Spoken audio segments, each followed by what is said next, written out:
Welcome to another weekly featured business brought to you by Visibility Impact and your host, James Moffat, where he will gracefully take our featured guest on a personal and business journey and stories that will inspire, educate, and engage you.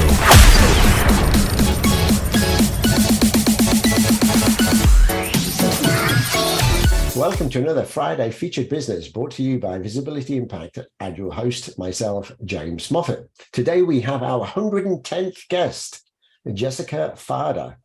I'm going to learn all about her and take her back through memory lane from her childhood to where she is now. And she's going to share some memorable experiences. So, Jessica, welcome to the show. Thank you very much. Glad to be here. Right. So, Jessica, just before we get started, so tell us where you are now, as in living, and where are you originally from? I live in Zurich, in Switzerland. I was born and raised here, but originally my dad is from Czech Republic and my mother is from Morocco. Hence the beautiful look. Right. And you're in your office at the moment, or the workplace? Workplace, yes. We have like a co-working space at ETH Zurich. Right. And ETH Zurich is actually the university, for people that don't know. Exactly. So, yeah, just for the audience, so anyone that's watching the recording, this is recorded and all the links and everything to connect with Jessica will be made available at the end. So don't worry if you're not watching the live show. So, Jessica, let's just take you down memory lane. So tell us a little bit about your childhood. So growing up, you grew up in Zurich? Yeah. Right. And as a child, kind of what were your hobbies and interests? I had a lot of hobbies and interests, but mostly I just like to go on an adventure with my best friends. And we used to do all kinds of silly things that were just somehow actually prohibited. But yeah, we had a lot of fun. So good things then. If they're prohibited, they must be good. Not really dangerous things or bad things, but just fun stuff. Could you share any or? Yes. So there was this one story where this was actually not prohibited, but just a funny story to tell, I guess.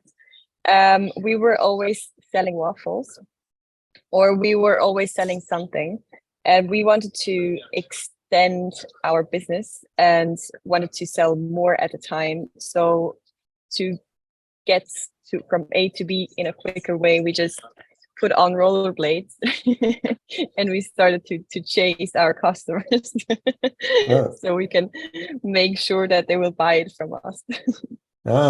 So you'd ask them if they buy a waffle, and if they said no, you would chase after them in your rollerblades. Yeah. And then did they buy then? Of course. They didn't have a chance. So I guess this is in the summer. Yeah. We were really young. We were like 10 years old. Wow. So you had your own waffle machine. Yeah. Yeah. I live just outside of Bern, and when I'm in Bern, there's always someone with a kiosk outside selling waffles, and you can smell it before you get there. Yeah. Every time I go past one now, I'll be thinking of you then selling waffles. But this was to make money and pocket money and stuff, or just for fun, or both actually. We kind of took advantage of our cuteness, I'd say. I don't know. I think every child somehow sells something at some point. And we really liked to make waffles. And since we didn't have any cost because we just took it out of Mama's kitchen, we only made surplus. So kind of early entrepreneurial days. Yeah, actually, yes. So were you kind of the brains behind that? No, because my best friend also has a startup, actually. All right. So you were two kid startups. I mean, entrepreneurs. Yeah. Yeah, you can say that. Yeah, you also So you knew that would come back and basically shape what you're doing now, because have you always had this kind of entrepreneurial kind of business mindset? I think as a child I definitely had it, but then I guess as I was a teenager I kind of lost it. Also trying to figure out what I really want to do. And yeah, I think when you're at that age, no one really says to you that you should start your own business because it's really high risk and you don't not everyone is capable of doing it. So I never really thought about making my own business. And also when I started to study, I studied international affairs. I would have never thought to make my own business. This actually happened because I made this. I was in Mexico. I will come back to that later, I think. Okay. So you're still studying international affairs? Yeah. Right. And when do you finish that? I have my last exam in 10 days. Oh, well, good luck. Thanks. Right. But is it something that you're going to park up once you've qualified? Or will it be used in the business? No, I think not. It was really interesting to study this because you somehow understand like all the synergies and like connection between law subjects, economic subjects, and politics. I think that was like a really good basic knowledge to know now. But I will not pursue it, I think. Okay, but it's good, as you said, it is valuable to have in your back pocket. Yeah, I'd say so. Okay, so as a kid, I see in the notes you liked playing spy. Can you elaborate on that? You were Jessica Bond, yeah? Kind of. Yeah, so my best friend and I, we really always wanted to look for adventures and see if anyone had secrets, and then we wanted to spy on that. So we got our whole spy gear. For example, we ordered a camera, microphones, and sorry, not microphones, how do you say, walkie-talkies. And like these little play pistols, and then we used to try to find out every secret there was in our little village where we lived. And did you? Of course. No. So you're the local gossip. If anyone wants to know anything about anything in the village, they can come to you. Yeah, no, because we were like secret spies. No one knew that we were spies. Oh, undercover spies. Exactly. Right. But my kids, I mean, they're young. They have a fascination with walkie-talkies, and I mean, I have some nice ones that we typically take when we go to the mountains, but they always are using them. So there's always a flat battery by the time you want to actually use it for real. I mean, the kids are thinking the walkie-talkies are great fun. So I think there's this fascination with walkie-talkies and early kind of communication and playing spy games. I think maybe all kids play that in some form or another, because I remember now that I used to do that. Yeah. Actually, it's a bit more than just spying. We would go and ring people's doorbells, right, and go and hide in the bushes, right? Yeah, we did that too. I think these are games that, I mean, they're harmless fun, but maybe not for the person that keeps opening the door and there's nobody there. But anyway, so let's just kind of move on. So have you any phobias? Yes, not anymore. I used to have a snake phobia. And why in particular snakes? Actually, still don't know how I transferred it to snakes, but my mom was really afraid of spiders. And somehow I always observed her reaction to spiders and kind of transferred it to snakes. Maybe because I watched Harry Potter too often. I don't know.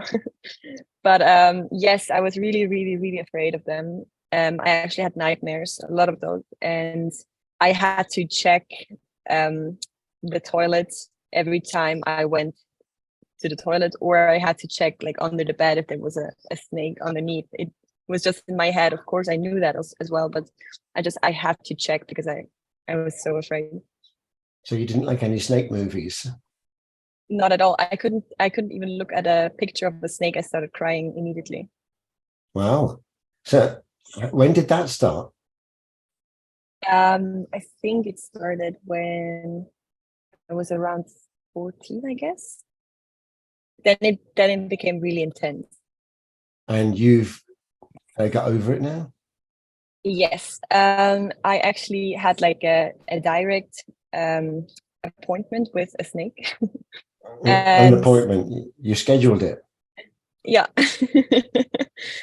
I wanted to get rid of the fear, so I wanted to have a direct confrontation with it.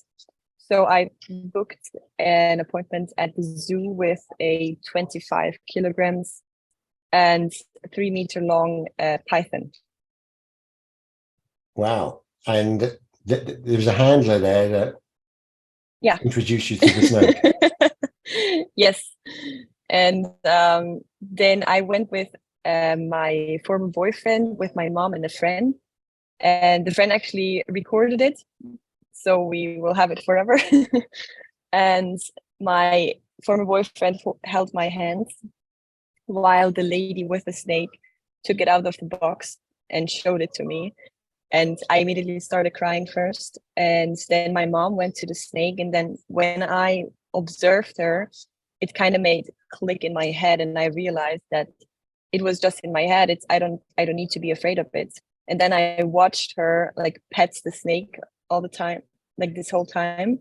And then I suddenly had the urge to also go to the snake and touch it, because I thought it looks super interesting actually.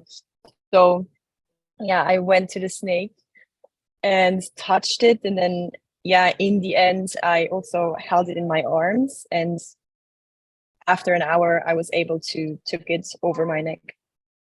So yeah. Wow. So you're a snake charmer now? Actually, yes. I force myself to go to snake once a year at least.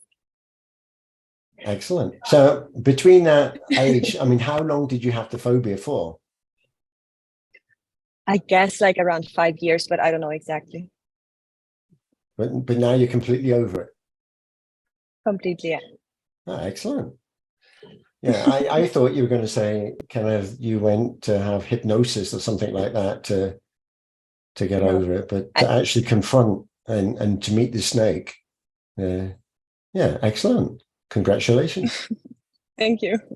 Right. So, yeah, because you could kind of digress into fear, because there's a lot of, particularly in the entrepreneurial world and startup world, there's a lot of fear.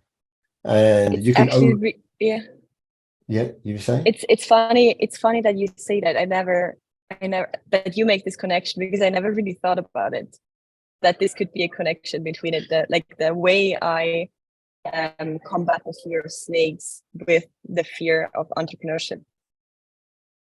It's also have the same. You've got to do it. Yeah, you've got over the fear of entrepreneurship as well. I mean, I never really had a fear, but I also never really thought that I would be able to own my own business. Yeah, I got over my fear, actually. I had a fear of public speaking. Right? Oh, really? And I was great. I was always a pitching judge at events and things. So I didn't mind looking at people and was observing and kind of critiquing and helping them do better. But I wasn't very comfortable with actually going on the stage until I actually had to overcome my fear. But that's a whole new story. So we'll save that for another day. But it worked, because once I did it, I mean, it's like confronting your fear. Like you confronted the snake or whatever it could have been. And then once you've done that, you've kind of accepted that, it's not so bad after all. I've done it. But the build up to that, I guess that going to the zoo or wherever you went to see the snake, and that build up and the thing, I've made an appointment, I've got to go, and I really don't want that anxiety and the stress and everything beforehand. And then when you actually got there and kind of dealt with it, then you thought, Yeah, it's not so bad after all. Yeah, I was really happy actually that I did it. Okay, so let's move on. So you have now, I mean, in parallel to doing your study, you have your own business. Well, yeah, I mean, we are still in the like scaling up phase of our technology, so our product is not yet on the market, but yes. So the audience, and particularly me, want to know a bit more about that. So how did that come about? And because you're busy studying, and then you decide that you're going to have your own business. But walk us through kind of the journey on how you got to that, and then also share the name of the company. Yeah, sure. So yeah, it was actually almost 2 years ago. I went on vacation in Mexico, and there it was the first time that I saw algae for the first time, like in this big amount at the same time. And this is why I started to ask myself, what can you actually do with algae? Because we in Switzerland, we don't really see them. I mean, we have some algae in the lake, but it's not kind of the same, like you don't see it in the same amount. And yeah, I asked myself, what kind of products contain algae and what is possible to do with it? And since I was on a vacation, I didn't really give it that much thought. But then when I got back to Switzerland and I had to study for an exam in economics, this thought came back and I started looking into that topic. And then I found a lot of articles that stated that algae can actually help combat climate change and that they sequester a lot of CO2. They provide the earth with oxygen. They grow up to 1 meter a day. And I thought that was so interesting. Why don't we like do something useful with that resource and turn it maybe into something economic? And yes, then I don't know, I couldn't stop reading all these articles, and then one day I found a paper that stated that you can extract polysaccharides out of algae and then make packaging materials out of it. And I thought that was super interesting because I've always been a hater of plastics. And then I wrote my own personal paper on that topic to turn them into packaging materials. And I ordered then all the necessary materials home to make plastics in my kitchen. And I started experimenting and heating up a solution and then let the film dry on my shelf. And in the morning, I wanted to go to the library because I still had my exam, right? So I always studied through the day. And then in the evening, I did some research about algae. It was kind of like a hobby, like a very short one, or it started then. And then before I went to the library in the morning, I was changing my clothes and then I accidentally threw my pants into the experiment. And I didn't have time to wash them because I had to go to study. So I just put them over a chair and let the film dry. And in the evening when I got home, I realized that my experiment was ruined. That was the one that I let dry. But on my pants, the perfect plastic film had appeared, which I could just pull off. So I thought that was amazing. So I have to continue with that. So I wrote a business proposal and sent it to a logistic firm. And they invited me to pitch. And I pitched my idea and they were super happy to support me, but they didn't have any research facilities. And based on that, I started to call every institute in Switzerland to ask whether they could do research for me on that topic. And all of them said the same, that me as a University of St. Gallen student, I don't have any knowledge in material science or chemistry whatsoever. So I had to write my own research proposal and send it to the leading professor for soft materials at ETH. And he actually accepted my proposal. And then we had a meeting and then we set up everything for half a year of research. So after that half a year, we actually had some excellent results. We had 3 drinking cups with different formulations and packaging film. And with these results, I applied for a startup program at University of St. Gallen. And then I got some funding from them.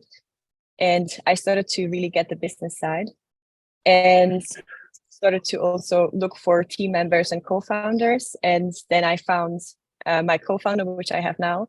He's a mechanical engineer and has an expertise in plastics technology. And he's been working on in the Institute for Plastics Technology for 5 years. And yes, so he's really like the perfect guy for that. But not just that, he's also a really good personal fit as well. And then, yeah, we started to set up a collaboration with the University of Applied Science for northwestern Switzerland to start or to continue the research.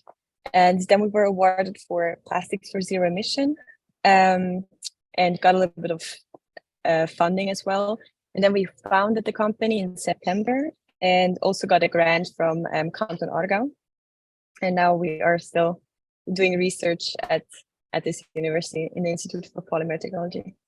Excellent. Well, congratulations. Thank you.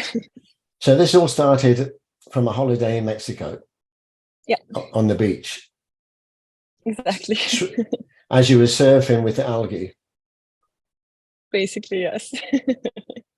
Because you like water sports as well. Actually, yes. Right.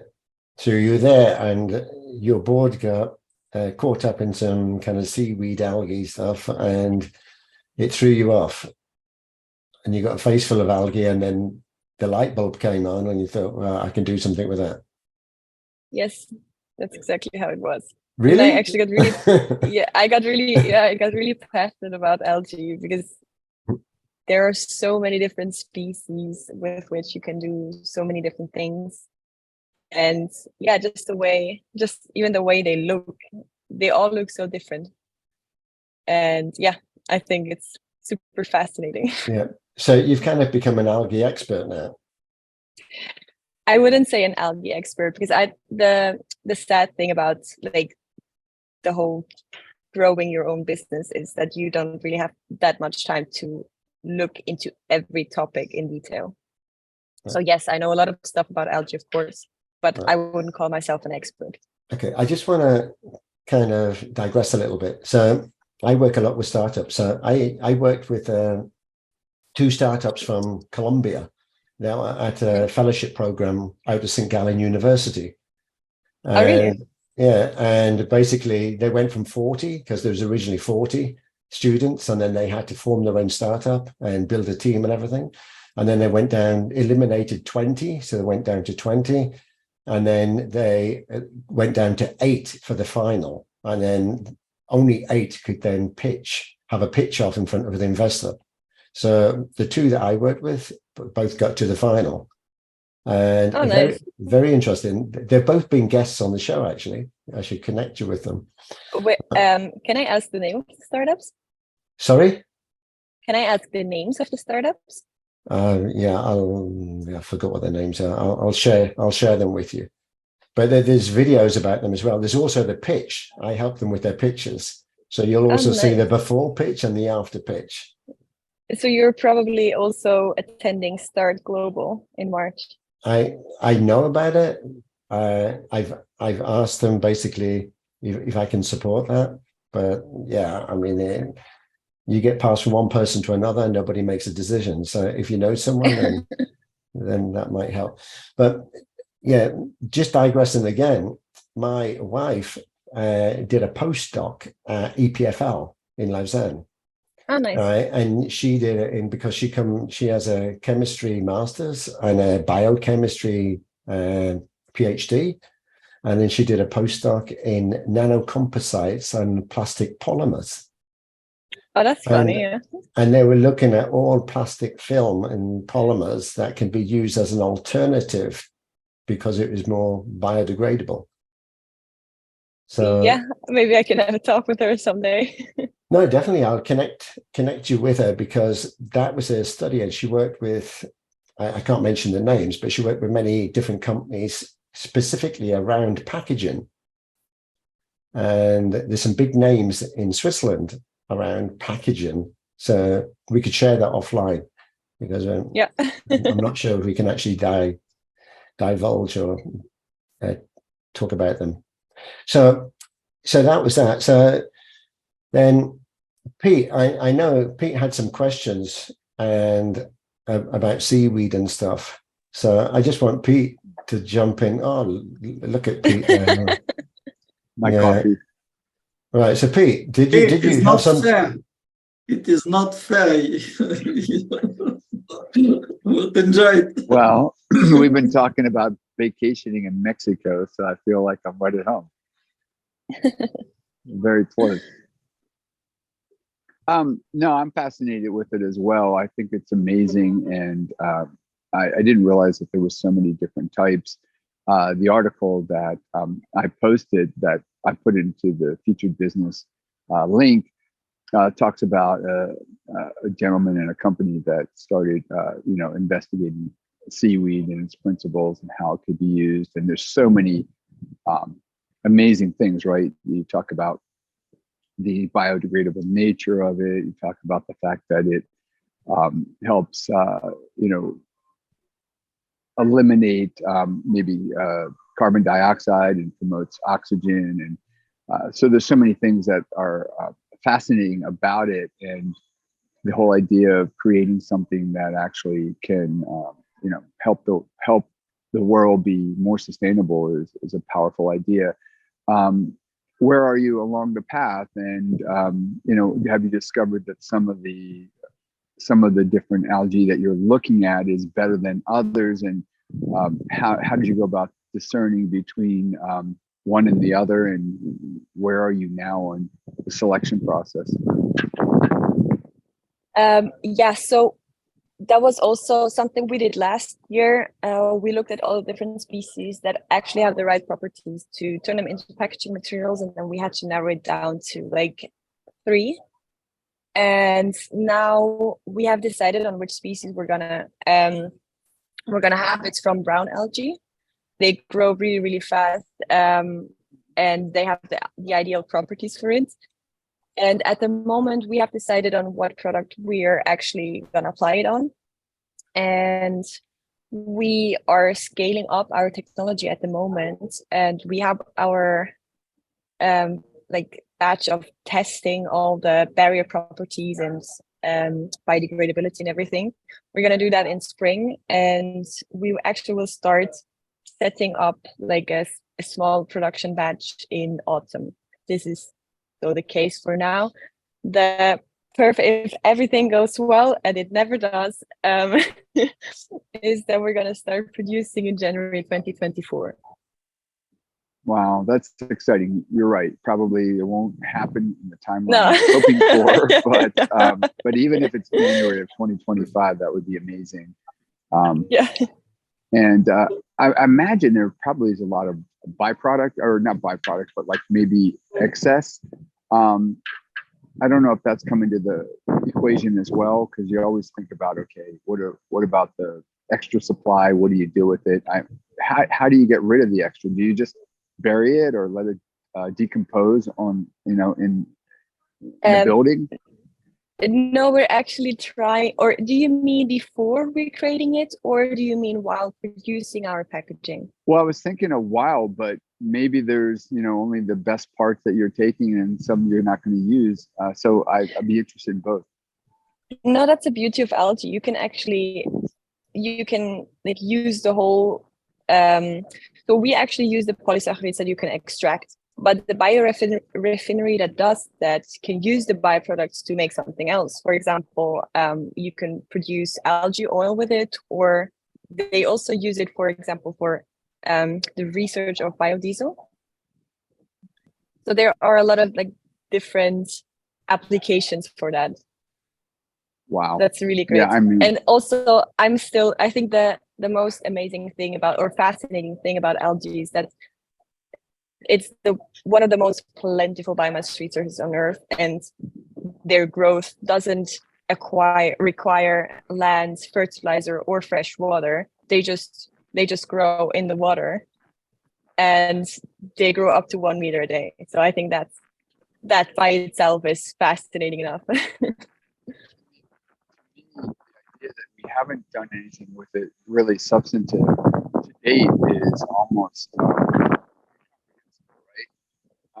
Then the person that helped me with the article I wrote, she was assisting me because you can eat this, as well, and it's a very nutritious product. So it's just fascinating. And You're okay.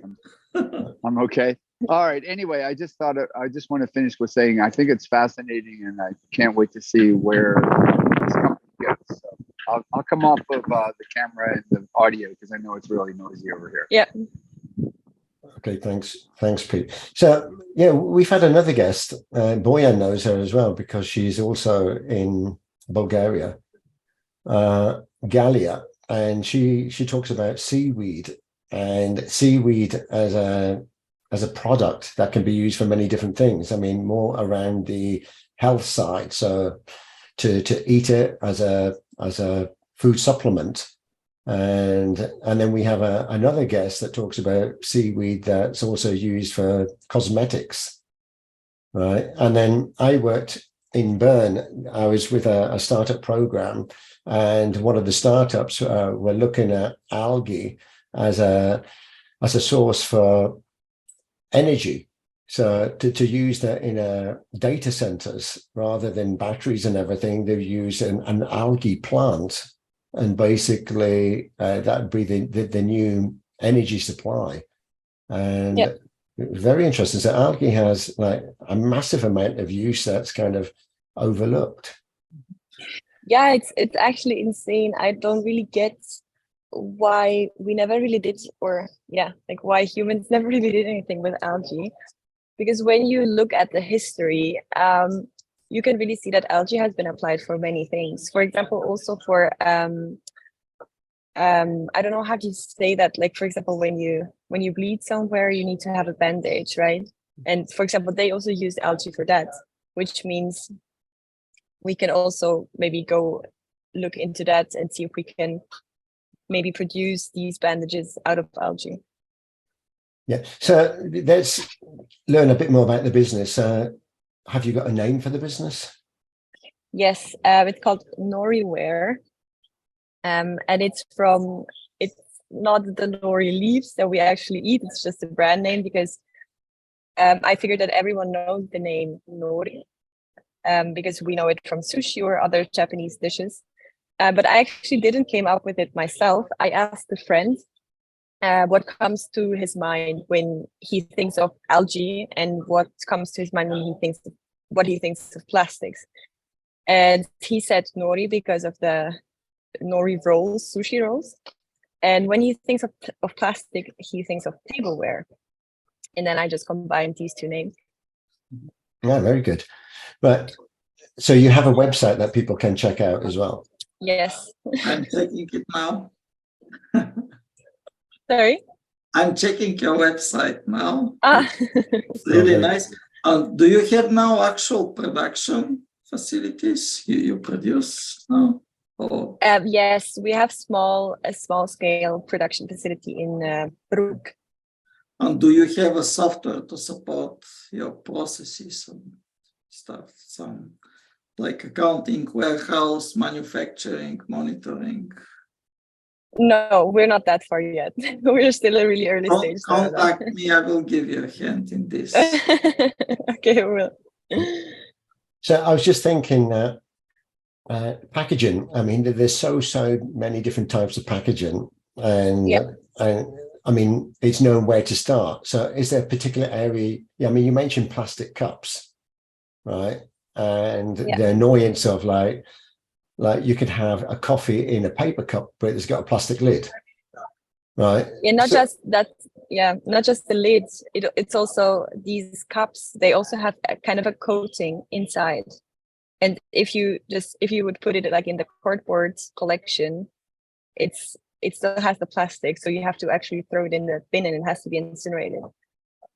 Yes. And people don't know about this. They think it's really paper, but it's not because of this coating. You cannot get rid of it easily. Yeah.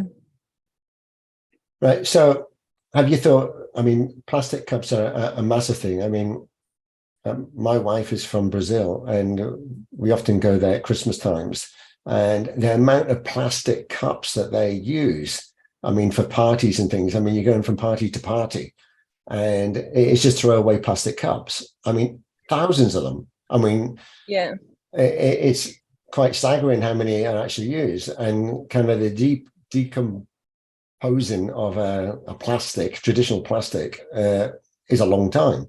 So if they used an alternative, I mean, would that be a focus area that you would look at plastic cups first, or or packaging, or what? I mean, do you have So an idea? we actually started with drinking cups, because at my university were also a lot of parties, which, where we used a lot of either plastic cups, or we also obviously we play a lot of beer pong. But the thing is that this is not like the biggest impact area that we saw. We think that we can have a really huge, or make a really huge difference within the e-commerce sector, because when you ship products around, they all need some kind of wrapping or packaging. So we're going to start in that area first. But exactly, when you think every time you go to the supermarket, do your shopping, you come back and everything is really packed in plastic. I mean, you kind of unwrap the plastic, and the bin is full of plastic. And you can't really, you have to just put it in a kind of regular bin, because it's all sorts of different plastic kind of packaging. And exactly. And the thing is, it doesn't start just at the consumer. The consumer is obviously like confused, but also angry that everything is out of plastic, but he can't really do anything about it. But the problem actually lies also at, for example, the firms that need to choose for their packaging. They are mostly also confused because, first of all, there are 1,000 different materials. And even though most packaging companies state that their plastic is biodegradable or home compostable, that's just not true. Because if you then look at each of the materials used within this packaging, it's mostly a blend. And this blend is maybe 35% out of bio-based packaging. And the rest of it is just conventional materials, such as fossil fuels. So that is actually one of the biggest reasons why we want to also create transparency in that area, to get to the consumer, that he gets what kind of materials are good for the environment and which are not. Yeah. So I've just got a question I need to ask from the questionnaire that I sent you. That as a kid growing up, you wanted to be a vet. Right. There's a massive difference between that and what you're doing now. So, so when did you decide that you didn't want to be a vet, or do you still want to be a vet as well? I think it started kind of early. I think when I was in gymnasium, I realized that I was really good in languages. And then I wanted to be a dolmetscher. But then I also realized to become a dolmetscher, I need to go to gymnasium. And for that, you need to be good in math. And I was really bad at math. So I was able to make it anyway. But then when I was at gymnasium, I kind of also did want to become a dolmetscher. So I participated in this program from the Boston Consulting Group, this consultancy firm. And there I realized I really like consulting and analyzing firms. And there actually we also had to create a startup company and to pitch it in front of a panel. And yeah, I think this is where I started to get how cool it is to create your own company, because you are not blocked in any way. You can just be creative and do whatever you want. Yeah. And this is also what I did with this company. So with your company, there's a massive learning curve, because when you start a company, it's not just about the idea that you've got, it's how to grow a business and all the different things that are involved. I mean, and then kind of thinking the name, the branding, what's the brand, the look and feel going to be like, how you're going to go to market, digital marketing, the pitch. I'd be very curious and interested if you've got a copy of your original pitch, so I can give you some feedback. Did you have it recorded? I have a 1-minute pitch recorded actually, but I don't use it. I don't use this one anymore. Yeah. So the thing is that I pitched a lot of times last year, And now I don't have to anymore that often. I mean, you pitch your product every day somehow, but I just tell it by heart and not. Do it for us now. Yeah, well, I just have the one that I started with when I started. I just always said that packaging today is not sustainable. It is either based on fossil resources, or even if it is bio-based or biodegradable, in reality, it takes a very long time to fully degrade, which means that it ends up in landfills or incinerators anyway. With our innovative business project, we try to make everyday plastics disappear and turn them into everyday seaweed. Seaweed? Yes. Together with ETH Zurich, we managed to come up with a process to make drinking cups and packaging bags from seaweed, which are made out of 100% natural ingredients and therefore even edible. Their edibility implies that they decompose like a fruit just by exposure to the air, which means that in waste management, no additional energy is necessary. Wow. Are you Where reading? do I send the money? Are you reading a script? No, I still remember it from then. It's like so. Yeah, no, it'd be good to join a panel discussion about pitching. Yes. Because I'd like to have heard your first pitch, but you have there's so many different kind of pitches, which are basically stories that you tell. So storytelling. So yeah. I mean, there's the product one, there's kind of the company one, there's your one, there's the elevator pitch, the investor pitch. I mean, they're all a variation. They're not all the same. It depends on who the audience is and what you're trying to achieve. So anyway, I always got, sorry. No, go on. Yeah, I always got the feedback that I should start with my own story because that is what is interesting. But I never really got why my personal story would be interesting to, for example, my customer. But yeah, I actually switched to that when I introduce myself, before I introduce the product, I'm going to introduce myself and tell a little bit about how this product actually was developed and where we are now. And then I start pitching the product. Now, it's great because you explain the problem, you explain the path that you're taking.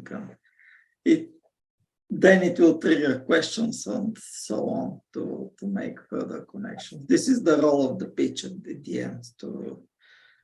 And just a point about your story. Your story is really important because there's a lot of research that consumers buy based on their why or their purpose. And when you convey your story and your why you do what you do, why you're doing this, it helps them connect with you and helps them identify with you. So for you and for this product and for this brand, it's really an important, powerful connection. I'm immediately connected to you because I think, I want to make this world viable and sustainable. And by the way, this is a much better product anyway. So there's just so many reasons why, but the story about you and how you connect it with seaweed and where you've gone is a very powerful piece of it that I would definitely introduce or include in your story, because what you shared was really precise and outstanding in the way you conveyed it. It would be fantastic. Thank you. No, exactly. Stories are important because they can be used for many purposes. I mean, if you think of the power of stories, they can inspire, they can educate, they can nurture, they can entertain, they can bring hope to others. I mean, for many, many different reasons. And that's why you need kind of in your back pocket a whole bunch of different stories. But in particular, as Pete was saying, everybody's interested in the backstory, in the story about you. Like, why you? Why are you doing it? What's the passion and desire? How did it come about? And the story about Mexico, you can really play on that because that's a fantastic story, and that excites us. That, I mean, there's so many different things you can do with that particular story that it definitely hooks people and they want to know more.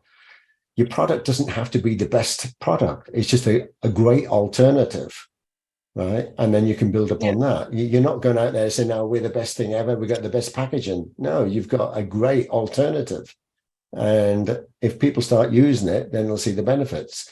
And if you think globally, the amount of plastic in just one day, I mean, it's insane.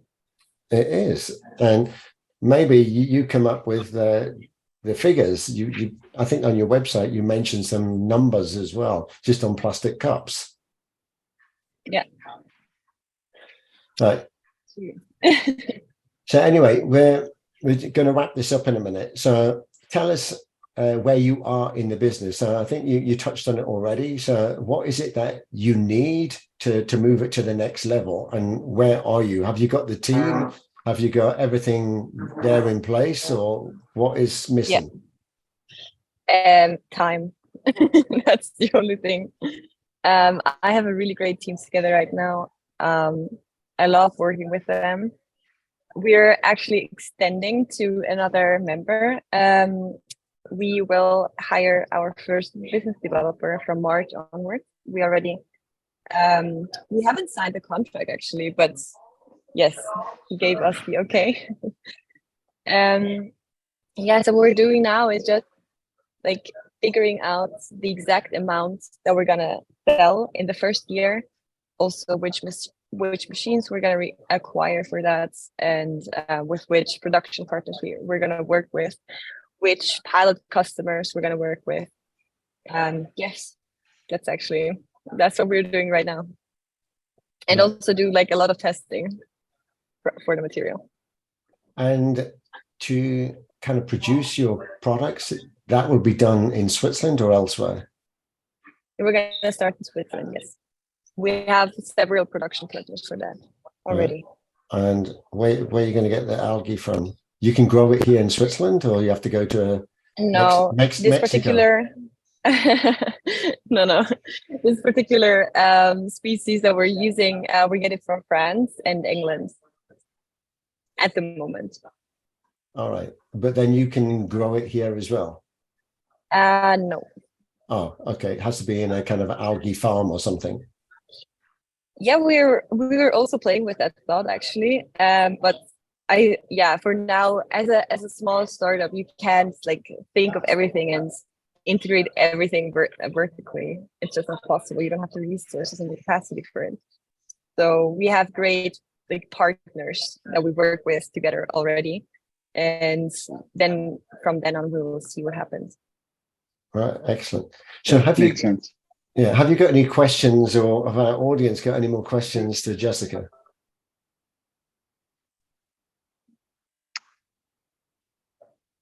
No, not at this point. I think she's doing all the right things here. I would say simplify, right? Do the minimal amount to make your product viable, and then get customers who want to buy it and for a profit, and then hone it, right? Then you can work on all the little things about vertical integration if that's important to you. But just getting the product out in the marketplace and replacing the existing plastic is foundational and key. So I'm excited to see where this is going to go. It's going to be an amazing story.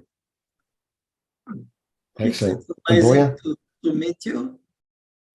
Thank you very much. Likewise. It seems, so Pete mentioned, you put the foundation of something that has a potential to explode, and it's with a very good mission to. By the way, in Bulgaria there is a startup and they do edible cups for coffee. It's edible cups for coffee. Yes. Can you say the name of the startup? I need to find. I send you a connection request, but I will send you also the names. It's very interesting. And again, if you need some software solutions to support your business, sales, production, etc., we can have a word to give you a hand in this direction. This is something we do for 20 years. This year we have anniversary, 20 years. I'm 25, just for the record. You aged poorly, Boyan, very poorly.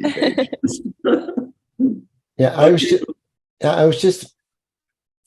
I don't know if it is, but in kind of one of the in the supermarket, in the big superstores or whatever, there was a stall outside, and it was selling new coffee machines with these round kind of look like chocolate balls, right, which are the capsules, and then you put it you put it in the machine, so it looks like basically a chocolate ball. And I think I might be wrong, but it's worth checking. They said that was a biodegradable algae, and once it squeezed the coffee out, then you can. I mean, that just goes in the regular green bin waste, right? Yeah. So the thing is that we actually work together with that supermarket, and it's true. Yeah, it's called Coffee Bean from Migros. All right. Yeah. Okay. Excellent. So there's kind of a big movement, kind of, to use algae, seaweed as an alternative for many things. Yeah, for sure. There is we just need to find. I'm sorry. Sorry, there is a guy. There is a guy who married Bulgarian. He's Dutch. In fact, the humanity will be saved for food with the seafood. For example, if you make a sea farm to grow algae and any other, like also fish, etc., it's 10 times more efficient and more nutritional than the conventional agriculture. In fact, this is the future. It's now because people are doing it, but it needs to also to scale.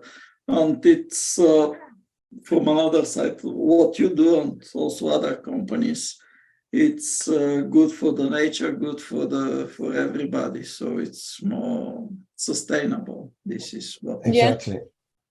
Yeah, there is also another great book called Eat Like a Fish. I can really recommend it.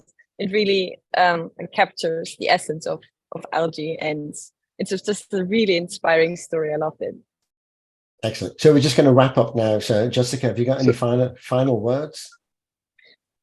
No, I mean, it was nice to talk to you. Thank you very much to let me tell my story. Yes, no final words for me. Okay. Well, we wish you great success in the business. If there's anything that we can do, then reach out. Let's all connect also on LinkedIn, which we typically use. We'll check out the website as well. If you've got any questions, we'll come back to you. And once this recording's ready, I'll send you a copy. It'll go on the YouTube channel, and then you can share it with others that they can hear about you and your story in Mexico. Thanks. Okay, so thank you for being our 110th guest. So thank you very much. Thank you for having me. Yeah, great pleasure. And yeah, connect with my wife as well if you want to learn more about polymers. I've sent you a link. So have a great rest of the day and a wonderful weekend. So thank you very much. Thanks, you too. It was nice to meet you guys. Nice meeting you as well. Best of luck. Take care. Thanks. Bye. Thanks. Wow, that was another featured business brought to you by Visibility Impact. If you'd like to be our next featured guest or learn how James Mofat can help you leverage on the art and power of interactive storytelling for your business, reach out and schedule a call now.